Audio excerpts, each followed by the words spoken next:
Merci d'être à l'écoute des programmes de Sen Radio. Vous êtes sur l'ensemble du réseau synchronisé. Bonsoir. Au sommaire de cette édition, le calife de Darou Mouhty rappelé à Dieu Serigne Abbas Mbacké a rendu l'âme à l'âge de 93 ans. Désormais, Mouhamadou Bassirou Anta Mbacké Niang est le nouveau calife de Darou Mouhty. Covid-19, la situation de plus en plus préoccupante. 8 décès, un taux record de positivité de 13%, 114 cas communautaires répartis entre Dakar, Diourbel, Fatick et Saint-Louis. Dakar, la région la plus touchée par la Covid. Le préfet met en garde les récalcitrants. Aucun rassemblement ne sera toléré. La gendarmerie renforce son dispositif. Le colonel Pape Diouf, le porte-parole de la gendarmerie, est l'invité de cette édition. C'est dans ce contexte de crise que le chef de l'État s'adresse aux Sénégalais ce 31 décembre, un discours très attendu. Dans ce contexte, les paysans, les syndicalistes d'enseignants, de santé et les sportifs listent leurs attentes dans ces 18 heures, le dernier de l'année 2020. Le journal de l'économie, Sud Nutrition, complète cette édition. Nous sommes ensemble pour une demi-heure. Bonsoir et bienvenue. Rappel à Dieu du calife de Darou Mouhty, deuxième capitale du mouridisme, ce jeudi à l'âge de 93 ans. Serigne Abbas Mbacké a dirigé la cité religieuse de janvier 2019 à ce jour. Correspondance depuis Darou Mouhty, tout Issei. Serigne Abbas Mbacké était méconnu du grand public. Ses sorties étaient très rares, mais il jouait un rôle important dans le mouridisme et le développement de la ville de Darou Mouhty. Il avait remplacé au khalifa Serigne Cheikh Khady Mbacké, rappelé à Dieu le 5 janvier 2019, et fut le 4e khalife de Mame Thierno Birahim Mbacké. Âgé de 93 ans, Serigne Abbas Mbacké laisse derrière lui un peuple qui lui vouait beaucoup de respect et qui comptait sur lui dans le cadre de la préservation de nos valeurs, de l'éducation des jeunes, entre autres. L'annonce de son rappel à Dieu a installé la tristesse et la désolation chez la communauté mouride en général et chez les populations de Darou Mouhty en particulier. Il attachait du prix au ndigal et le rappelait souvent aux talibés. Parmi ses projets, la réalisation de plusieurs axes routiers à l'intérieur de la ville et l'accroissement de la capacité d'accueil de la résidence Borom Darou. Tout Issei Mbacké, Sud FM. C'est maintenant officiel. Serigne Mouhamadou Bassirou Mbacké Anta Niang succède à Serigne Abbas Mbacké au trône. Le nouveau calife de Darou Mouhty est né en 1933 au village de Kosso et l'homonyme du prophète Mohammed paix et salut sur lui. Il a entamé ses premières études coraniques auprès de son père Mame Thierno Birahim Mbacké. Ce dernier l'avait confié à Serigne Modou Gueye et pour la suite de ses études. Il est 18h02 sur l'ensemble des réseaux synchronisés de Sen Radio. Sud FM. Nous parlons de la Covid-19 avec cette progression inquiétante, un record, 8 nouveaux décès, 195 nouvelles contaminations enregistrées en 24 heures, un taux de positivité de 14% des cas issus de la transmission communautaire recensés à Dakar, Podor, 42 cas graves dans les réanimations. Les précisions avec Dr El Hadji Mamadou Dia, le directeur de la prévention. 114 cas issus de la transmission communautaire ont été répertoriés et répartis comme suit. 9 cas à Dakar Plateau, Kaolack et Touba, 5 à Mbour, 4 à Diourbel, Louga, Ouakam et Sacré-Cœur, 3 à Grand Yoff, Guédiawaye, HLM, Mbao, Parcelles Assainies, Saint-Louis et Thiadiaye, 2 à Fann, Fatick, Keur Massar, Liberté 4, Liberté 6, Linguère, Mamel, Mariste, Point-E, Rufisque, Sangalkam et Yoff, 1 à Bambey, Bop, Dagana, Darou Mouhty, Diamniadio, Dieuppeul, Foundiougne, Front de Terre, Guinguinéo, Kaffrine, Liberté 2, Matam, Mbacké, Médina, Mermoz, Nord Foire, Ouest Foire, Podor, Scat Urbam, Sicap Baobab et Yeumbeul. 53 patients hospitalisés ont été contrôlés négatifs et déclarés guéris. 42 cas graves sont pris en charge dans nos services de réanimation. 8 décès ont été enregistrés ce mercredi 30 décembre 2020. L'état de santé des autres patients hospitalisés est jugé stable. À ce jour, 19 140 cas ont été déclarés positifs, dont 17 254 guéris, 410 décédés et donc 1475 patients sous traitement.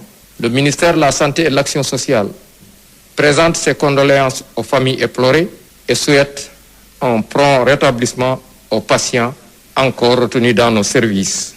Et puis face à la progression de la pandémie, le chef de l'État insiste sur la limitation généralisée des rassemblements et réunions. Les interdictions de rassemblement dans les lieux publics sont toujours maintenues, pas de dérogation pour ce 31 décembre. Les restrictions concernant les bars, restaurants, débits de boissons sont toujours de mise.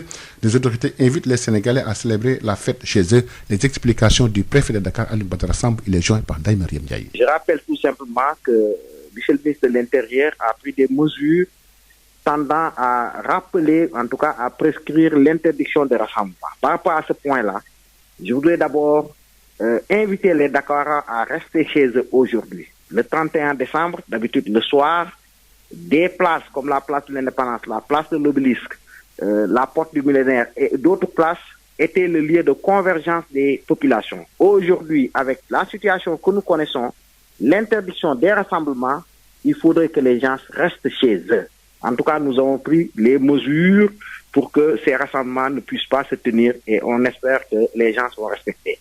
Relativement à ce qu'il est convenu d'appeler les débits de boissons, je rappelle que Michel Gouverneur de région avait pris un arrêté pour suspendre toutes les autorisations de prorogation des heures d'ouverture. Donc, par rapport à votre question, les restaurants vont ouvrir au plus tard et vont ouvrir jusqu'à minuit. Et minuit est l'heure de fermeture. Et dans le respect des gestes barrières, ça ne signifie pas qu'on peut ouvrir faire comme n'importe comment. Les lieux publics ou privés, le port de masque est obligatoire. Par rapport au dancing, je rappelle également que la mesure de fermeture est toujours de mise pour tous les dancing. Il n'y aura pas de chant, il n'y aura pas de danse au niveau de ces lieux-là. Maintenant, dans certains restaurants, une petite tolérance pour user un peu de la musique, histoire d'égayer un peu, était de mise. On ne revient pas là-dessus, mais véritablement que ça ne se transforme pas en dancing et que les gens, comme je l'ai dit tantôt en Wolof, qu'ils puissent pas dire ne l'oreille d'ailleurs, ne tant qu'il d'ailleurs, ensuite on fait une soirée dansante. Si tel est le cas, les dispositions seront prises pour qu'on puisse disperser et des sanctions également seront prononcées. D'ailleurs, la gendarmerie a renforcé son dispositif. Vous entendrez le colonel Pape Diouf, porte-parole de la gendarmerie. Il sera l'invité de cette édition. C'est dans ce contexte de pandémie sanitaire que le chef de l'État s'adresse au Sénégal. L'attente de la souveraineté alimentaire, surtout dans ce contexte de crise, c'est la principale attente du CNCR, selon son chargé de communication. Nous écoutons à ce propos Sidiba. Il est avec Hapsa Elimanouane. Je souhaite à tout le monde une bonne et heureuse année 2021. Et nous sommes sortis d'une année où il y a la pandémie Covid-19. Et tous les pays du monde ont été éprouvés. Et cela a montré que chaque pays doit compter sur soi-même et œuvrer à la souveraineté alimentaire de nos pays. Et nous pensons que le chef de l'État, dans ce que nous attendons de lui, c'est qu'il nous accompagne davantage des exploitations familiales à produire plus et mieux, et en mettant l'accent sur la sécurité alimentaire de notre pays, et en soutenant les exploitations familiales que nous sommes pour atteindre cet objectif. Et œuvrer aussi à la promotion de la production que nous allons mettre sur pied par la transformation et faire de sorte que les Sénégalais consomment ce que nous produisons. Et en ce moment-là, nous allons atteindre notre objectif, à savoir que les Sénégalais puissent nourrir les Sénégalais et non pas compter sur les apports qui nous viennent de l'extérieur. En nous accompagnant dans avoir un conseil agricole et rural de qualité, en finançant la formation et la recherche des producteurs que nous sommes. Là, je pense que si le chef de l'État nous accompagne atteindre ces objectifs de sécurité alimentaire sera une très bonne chose. L'année dernière, ils ont eu à faire beaucoup d'efforts en augmentant le budget du ministère de l'Agriculture. Et je pense que cette année aussi, il en fera de même. Perte d'emploi énorme des droits des travailleurs foulés aux pieds, des négociations bloquées. L'année 2020 qui se termine a été extrêmement difficile pour les travailleurs. La CNTS-FC exige des négociations sérieuses pour une sortie de crise. Son secrétaire général appelle à une jonction des forces pour une lutte plus efficace. Cheikh Diop, que nous écoutons, il est joint par Babacar Samb. Cette année 2020 a été une année extrêmement difficile pour le monde du travail. Nous avons subi des pertes d'emploi énormes, mais également nous vivons encore des violations de nos droits au niveau de presque tous les secteurs, publics comme privés. Au niveau du secteur public, nos droits sont foulés aux pieds à l'agence de presse sénégalaise, APS, où des cadres ont été licenciés, de braves dames. Le secrétaire général du SYNPICS a été illégalement suspendu. Nous avons vécu les mêmes difficultés au niveau de la justice, au niveau de la santé, à l'image de l'hôpital Abass Ndao. Dans le secteur privé, dans les mines, à Mako, à CGO, Nous avons vécu également des violations inacceptables. Nos emplois sont menacés dans le secteur du tourisme. Nos emplois sont menacés à la compagnie sucrière. Nous vivons les mêmes violations à Grand Moulin. Au niveau du secteur pétrolier, les négociations du transport hydrocarbures sont bloquées. À cela s'ajoutent les incidents qui sont en cours à Gadiaga et qui interpellent l'État. L'année qui s'achève a été une année extrêmement difficile. Le peu d'emplois que la pandémie, qui échappent à la pandémie, sont menacés à la poste, partout ailleurs. C'est la raison pour laquelle nous voulons des négociations sérieuses, sectorielles, faute de quoi il risque d'avoir une jonction des luttes pour que les droits des travailleurs soient respectés, mais également pour que les emplois du monde du travail soient garantis.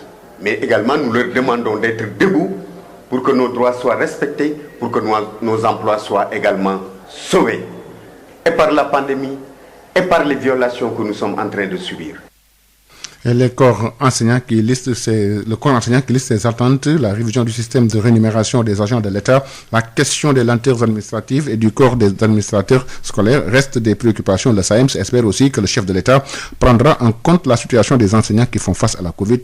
Les précisions de Seourou Sen, le secrétaire général que nous écoutons avec Mme Da Silva. Le discours du chef de l'État est bien entendu attendu par les enseignants du Sénégal. Pour la bonne et simple raison déjà que je dois le rappeler, le 30 avril 2018, nous avions déjà signé un protocole d'accord avec le gouvernement du Sénégal. Et dans ce protocole d'accord, il y a encore des questions qui subsistent, notamment la question sur le système de rémunération des agents de l'État. Le président s'était engagé à apporter des révisions compte tenu des inéquités constatées pour ce système-là. L'autre aspect, c'est la dématérialisation des procédures au niveau de la fonction publique. Je sais qu'il y a un dispositif qui est mis en place pour améliorer le fonctionnement de la fonction publique, mais pour ce qui concerne les enseignants, les lenteurs administratives sont encore là, d'où la nécessité donc de hâter le pas par rapport au processus de dématérialisation. Je sais que, en ce qui concerne le corps des administrateurs scolaires, depuis la signature du protocole, presque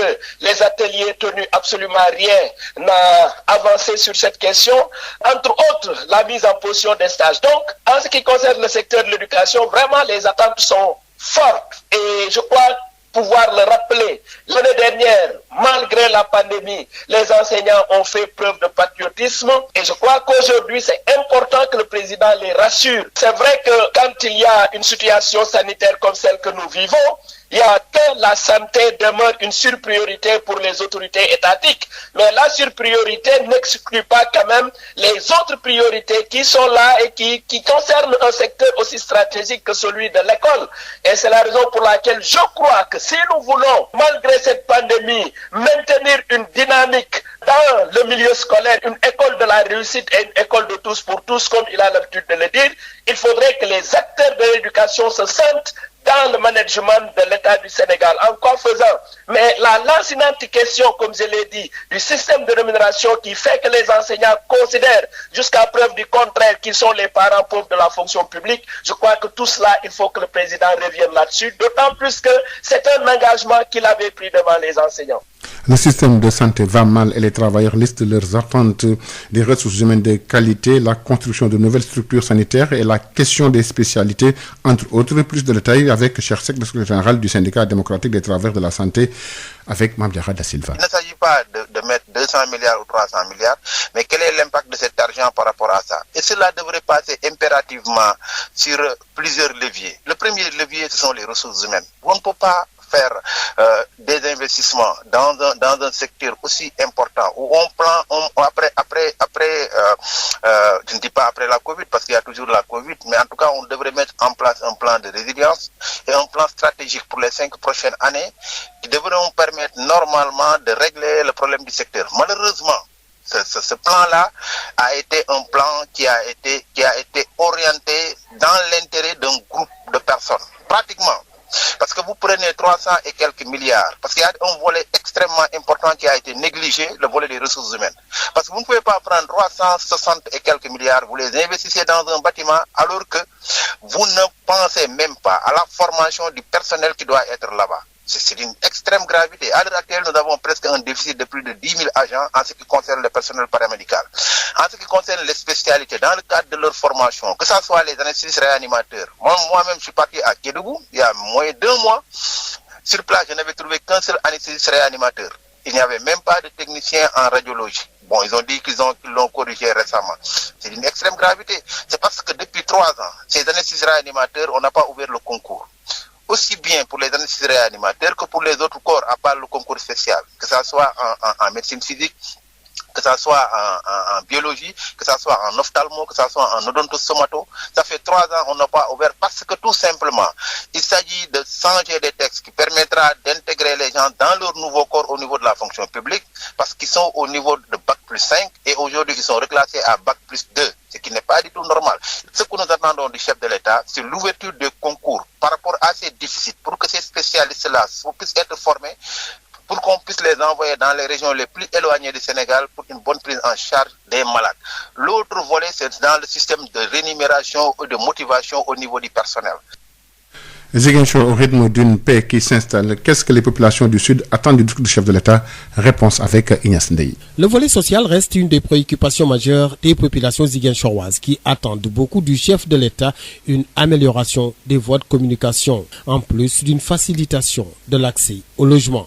Nous attendons du président de la République sur le domaine des voies de communication, plus particulièrement les boucles qui se trouvent dans Bignona, parce que les populations comptent beaucoup sur ces routes. Le logement pour les petits fonctionnaires, parce que ça pose un problème, surtout dans la région de Ziguinchor. Il faudrait qu'il facilite l'accès au logement en subventionnant les matériaux de construction, en facilitant les prêts au niveau des banques. Il y a beaucoup de fonctionnaires qui veulent accéder au logement, mais ils n'ont pas la possibilité. Autosuffisance alimentaire et chômage restent également des questions qui tiennent à cœur ces mêmes populations. Usine, parce qu'il y a beaucoup de fruits ici. Fruits, manam, usine mangue, orange, bon de côté que Fontine, orange, mandarine, en pagaille. Vous devez usine de fruits ici.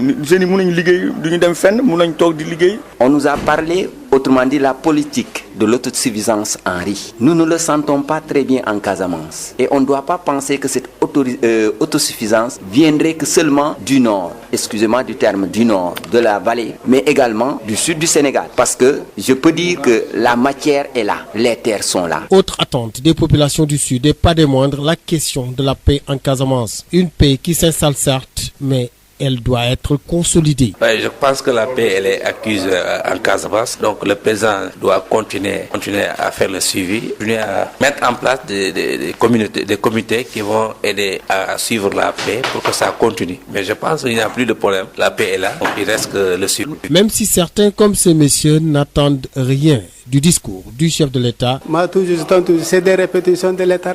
Je ne m'attendais rien. Je ne pense pas. D'autres demandent au chef de l'État d'éclairer et d'édifier les Sénégalais sur le vaccin contre le coronavirus. Bon, le président de la République doit éclairer les Sénégalais sur l'éventuel vaccin du virus 19 là, parce que les gens sont en train d'hésiter. Est-ce que le vaccin est bon? Est-ce qu'il n'est pas bon? Il y a un doute. S'il ne clarifie pas, s'il ne met pas les Sénégalais à l'aise, beaucoup de gens ne prendront pas le vaccin. Ziguinchor, Ignace Ndeye, Sud FM. Ignace Ndeye, les salons, nous parlons toujours de ce 31 décembre avec les salons de beauté flottants au marché HLM qui n'affiche plus le plein dans ces derniers instants de l'année 2020 depuis l'avènement de la Covid-19. Reportage signé Josette Biagekali. L'affluence n'est pas comme celle des années précédentes dans ce lieu qui bondait de monde à ces heures de jour de fête. Sous cet arbre qui leur sert de salon, seule une poignée de femmes sont assises ça et là sur des bancs bien disposés. Cette année, la donne a changé. La majorité des clientes viennent, mais pour d'autres circonstances. On est impacté, mais les clients ils viennent nombreux pour préparer les baptêmes ou bien des mariages, mais pas pour le 31 quoi, pas pour le 31. La majeure part des clients est bien autre chose. Toutefois, certaines dames n'hésitent pas à se faire belle pour accueillir le nouvel an. Pour faire plaisir à mon mari. On va passer ça à la famille. Toute la famille sera réunie et on va passer ça, tout le monde sera là, donc on va terminer l'année en beauté. Ça, on le fait pour la circonstance et pour les réunions en famille. Avec une diversité de services, ces jeunes hommes arrivent à se frotter les mains. Et pose cils, pose ongles, crayon, henné rouge ou bien henné noir pour les mains et les pieds. Le gagnant, il varie sans départ. Aujourd'hui, tu gagnes 50 000, demain tu gagnes 75 000, après demain tu gagnes 25 sans départ. En cette période période de pandémie, même si le travail marche à pas de caméléon, les rares clientes de ces salons se conforment au dispositif qui a été mis en place pour la lutte contre la Covid-19.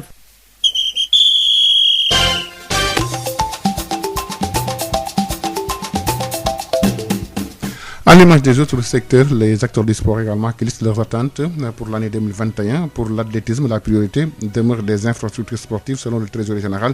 Par les représentants de la Ligue de Dakar, c'est une urgence, Baratiam, que nous écoutons avec Odile Minkilan. D'abord, souhaiter qu'on sorte de manière générale de cette pandémie qui a plombé vraiment l'année 2020 et qu'on ne souhaite pas avoir en 2021. Ça, c'est mon premier souhait. Parce que, quelles que soient les ambitions, quelle que soit la volonté, si cette vague de contamination continue, toutes les attentes seront tombées à l'eau et ça ne va pas plaider en faveur d'un quelconque développement. Maintenant, au-delà de ça, donc, ce qu'on souhaite, une fois tout rentré dans l'ordre, c'est que vraiment ça aille de l'avant, aussi bien sur le plan technique, mais aussi sur le plan administratif et sur le plan aussi des infrastructures. Vous n'êtes pas sans savoir qu'on nous a octroyé l'organisation des JOJ.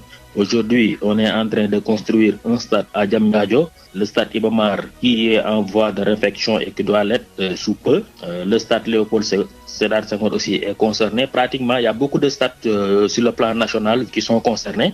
Et je pense qu'aujourd'hui, mon plus grand souhait, c'est de voir que toutes ces infrastructures-là flambent de neuf et qu'on puisse les utiliser à temps et à bon escient.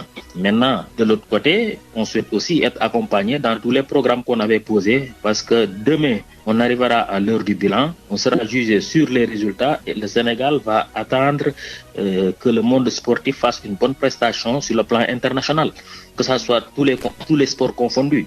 Maintenant, ce qu'on souhaite, c'est que vraiment qu'on prenne le problème à bras-le-corps et que les autorités étatiques s'engagent davantage dans le développement du sport, accompagnent toutes les fédérations et qu'il y ait une équité au niveau du dispatching du budget alloué au sport.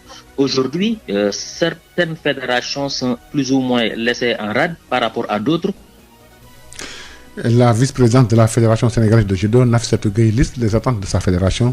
Elle est avec Odile Minkilan. On s'occupe de nous parce que nous sommes une bonne fédération, une fédération forte qui amène des médailles. L'attente, c'est qu'on s'occupe de notre champion qui est qualifié pour les Jeux Olympiques de Tokyo 2020, qui est bien placé dans le niveau mondial, qu'il continue à progresser dans le ranking mondial.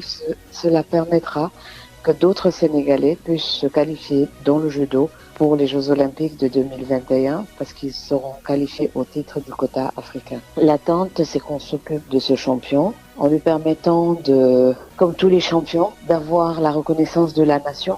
Et dans ce cas, il servira de modèle aux jeunes qui ne sont pas très loin de lui. Nous sommes revenus du championnat d'Afrique avec une médaille d'or dans Mbagnick Ndiaye, médaille de bronze Monica Sagna. Nous avons perdu 3 demi-finales, donc ces combattants sont classés 5e, et donc c'est des combattants qui pouvaient avoir la médaille de bronze. Et si on s'occupe de Mbagnick, que Mbagnick serve d'exemple, Mbagnick a une maison, Mbagnick a reçu 20 millions, ce que l'on fait pour les autres champions, ils sont même pas champions d'Afrique, ils sont vice-champions d'Afrique, et on s'occupe bien d'eux.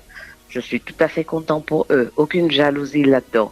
C'est juste qu'on nous traite pareil. Vous allez voir que le nombre de licenciés dans le judo va augmenter. Vous allez voir que le nombre de champions va augmenter. Parce que ces enfants se battent. Il nous manque toujours une toute petite chose.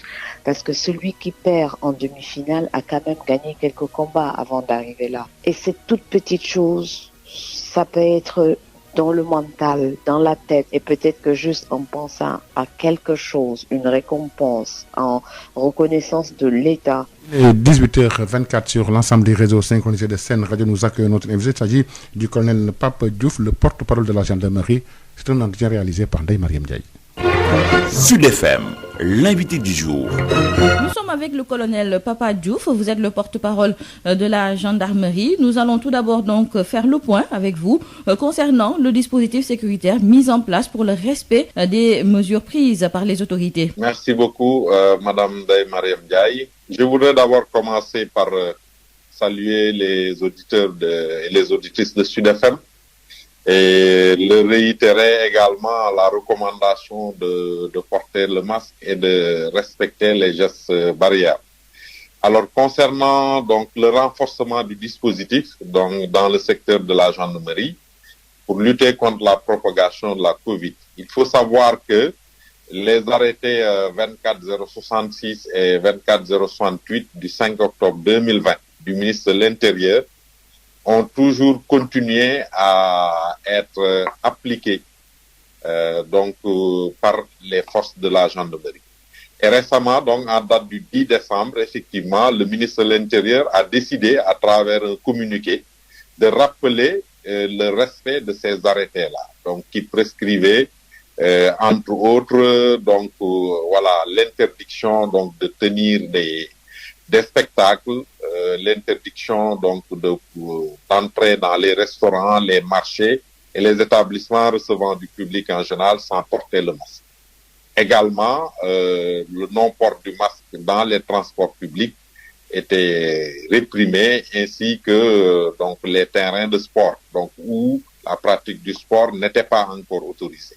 Alors, du côté de la gendarmerie, à compter du 10 décembre, nous avons effectivement mis en place un dispositif mixte qui est composé d'éléments statiques, mais également de patrouilles itinérantes qui font le tour entre les salles de sport, les terrains de sport, les centres commerciaux, les marchés et les restaurants, en particulier dans le secteur des Almadies, pour veiller à ce que les termes de l'arrêté, des deux arrêtés que je viens de citer, soient respectés par les différents tenanciers.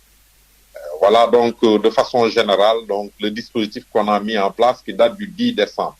Maintenant, le 24 et le 25, les activités ont été également intensifiées et de façon générale, l'interdiction de fonctionner au-delà de minuit a été respectée par la plupart des restaurants et l'interdiction totale de fonctionner par les boîtes de nuit a été également respectée. Nous avons eu à enregistrer 2 contrevenants au niveau de Ouakam, où un bar fonctionnait au-delà de minuit et où 32 personnes ont été interpellées, et un bar-restaurant au niveau des Almadies, pour ne pas le nommer, où 62 personnes ont été interpellées aux environs de 3 heures du matin dans la nuit du 24 décembre. Donc voilà le bilan un peu que je peux tirer des activités de la gendarmerie visant à faire respecter les arrêtés.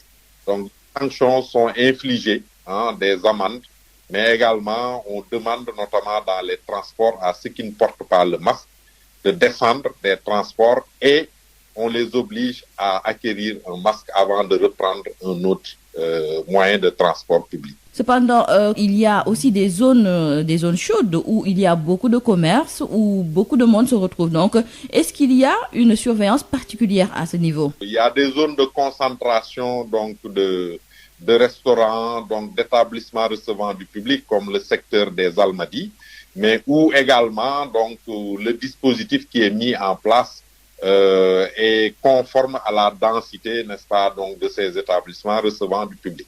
Donc, le déploiement de la gendarmerie est plus visible, effectivement, dans le secteur des Almadies, mais on ne peut pas dire que il y a des réticences particulières à observer, les prescriptions des arrêtés du ministre de l'Intérieur. Et maintenant, concernant aujourd'hui, ce 31 décembre, est-ce que le dispositif sera renforcé? Le dispositif sera renforcé, parce que, effectivement, c'est une occasion qui donne lieu le plus souvent, en tout cas, à des sorties de jeunes gens, des sorties dans les restaurants, des sorties dans les boîtes de nuit. Je dois rappeler que la fermeture des boîtes de nuit est systématique. Donc, il n'y a aucune dérogation qui est possible de ce point de vue-là.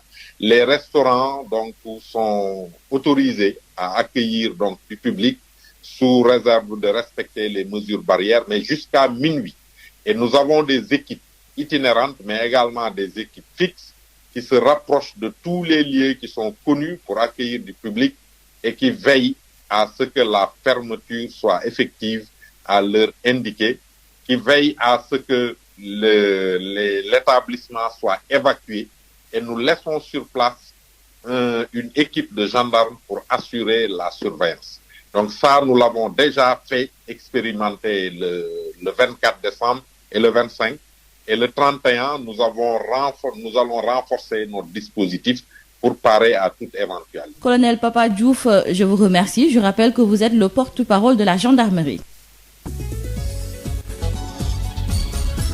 El Hadj Malick Ndiaye.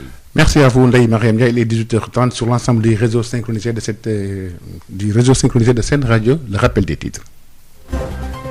Le khalife général de Darou Mouhty, rappelé à Dieu, Serigne Abbas Mbacké, a rendu l'âme à l'âge de 93 ans désormais. Mohamedou Bassirou Mbacké Anta Niang est le nouveau khalife de Darou Mouhty. Covid-19, la situation de plus en plus préoccupante. 8 décès, un taux record de positivité de 13%, 114 cas communautaires répartis entre Dakar, Diourbel, Kaolack, Fatick et Saint-Louis. Dakar, toujours la région la plus touchée par la Covid. Le préfet met en garde les récalcitrants. Aucun rassemblement n'est toléré. La gendarmerie renforce son dispositif. Le colonel Papa Diouf, le porte-parole de la gendarmerie, était l'invité de cette édition. C'est dans ce contexte de crise sanitaire que le chef de l'État s'adresse aux Sénégalais. Un discours très attendu. Dans ce contexte, les syndicats d'enseignants et de santé et les sportifs listent leurs attentes.